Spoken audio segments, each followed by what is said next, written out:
menuju satu tempat atas perintah Allah Subhanahu wa taala yang tidak ditentukan harus kemana. Akhirnya Allah menentukan Ibrahim harus berhenti di satu tempat yang namanya Wadin Ghairi Rizar'in, satu lembah yang tidak ditumbuhi oleh pepohonan. Itulah Ka'bah sekarang. Tidak ada pepohonan sama sekali.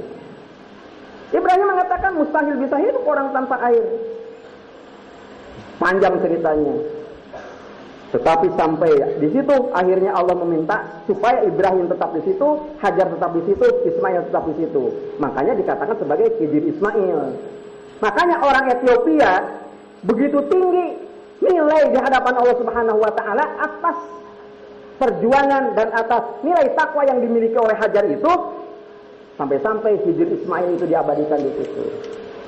Banyak yang kesenggukan. Oh, dalam pandangan Allah Subhanahu wa taala ternyata kulit hitam bisa jadi lebih baik, lebih mulia dibandingkan orang yang berkulit putih, asal hatinya tetap bertakwa kepada Allah Subhanahu wa taala. Nah, ini Bapak Ibu itu perlu mengetahui tentang masalah itu. Jadi tidak usah kita main-main di sana karena itu merupakan salah satu tempat ibadah. Tawaf 7 putaran langsung sa'i antara Safa dan Marwah. Itu panjangnya itu 450 meter. 50 meter pertama ada yang namanya Batnul Wadi, pusat cekungan dulunya, yang sekarang ditandai oleh neon yang berwarna hijau. Nah, di situ laki-laki dianjurkan, disunatkan untuk berlari-lari kecil. Ya, meskipun yang nggak bisa lari, anggap aja bisa lari kecil. Hanya 50 meter kok. Lewat 50 meter, jalan lagi ke sana sampai ke Marwah. Muter lagi ke Safa dan seterusnya begitu. Start dari Safa, kemudian nanti finishnya di Marwah. Hanya gitu-gitu aja. Jadi dianjurkan secara filosofi, mengapa harus melakukan hal itu? Itu kan rukun di dalam umroh. Orang yang melaksanakan umroh harus melakukan sa'i itu, sa'i sendiri artinya usaha. Jangan kita mengandalkan hujan turun dari langit, tapi kita wajib untuk berusaha. Usaha itu sendiri banyak, sesuai dengan bidang kemampuan kita masing-masing. Nah, jadi sa'i 7 putaran selesai. Kalau sudah selesai gampang, tinggal tahallul.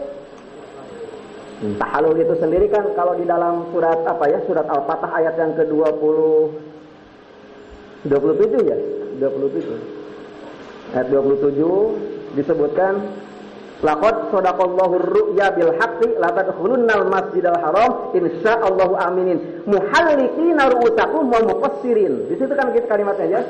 Jadi tahallul itu ada 2 macam.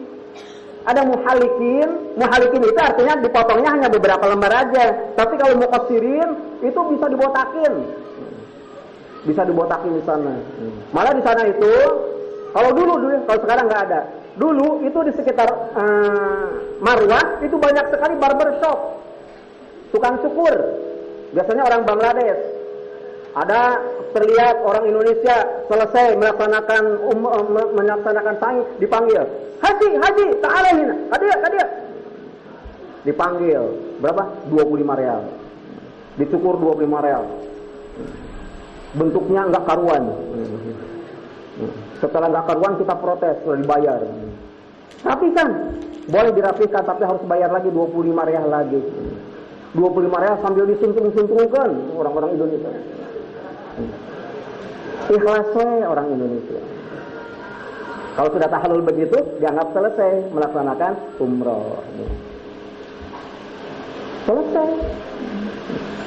Hanya orang Indonesia kan biasanya bukan hanya melaksanakan umroh, sekalian beberangkatan tadi itu. Ada yang pengen ini, pengen itu, pengen ini, pengen itu. Batu akik juga banyak di sana, Pak. Pak Haji lagi ngitung-ngitung dulu berapa katanya itu batu akik itu yang harus. Silakan, semuanya ada pembimbingnya di sana.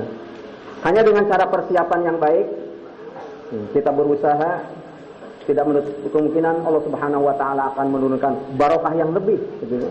Karena Allah Subhanahu wa taala sendiri menjanjikan, walau anna ahlal qura amanu wa taqau la fatahna 'alaihim barakatin minas sama'i wal ardh.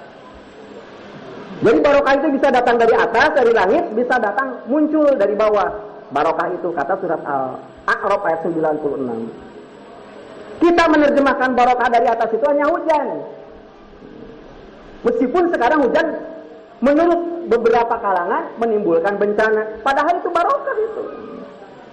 Al-Quran sendiri kok yang mengatakan wa nazzalna minas sama'i ma'an mubarakan. Kami turunkan air dari langit berbentuk hujan, itu membawa barokah. Hanya kita yang salah persepsi. Ada hujan, anak-anak pengen main hujan-hujanan, kita larang. Jangan hujan-hujanan, ntar kamu pilek. Begitu balik dia bersin. Ngomongnya sih gitu. Kalau saya nggak pernah ngomong begitu. Ada hujan, cari anak. Mumpung hujan, ayo hujan-hujanan ke sana. Alhamdulillah nggak pernah ada yang sakit kok. Sakit itu muncul karena adanya ketidaksesuaian antara keinginan dan kenyataan. Orang itu bisa sakit. Makanya kalau ada keinginan, biarin aja kalau tidak berbahaya.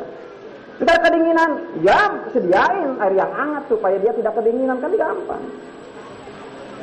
Nah, semua itu adalah merupakan bagian daripada ritual yang dicontohkan oleh Rasulullah SAW yang sudah barang tentu banyak sekali manfaatnya apabila kita jabarkan dalam kehidupan kita sehari-hari. Masih ada dua pembicara yang akan menyampaikan supaya tidak terlampau menzolimi hak orang lain.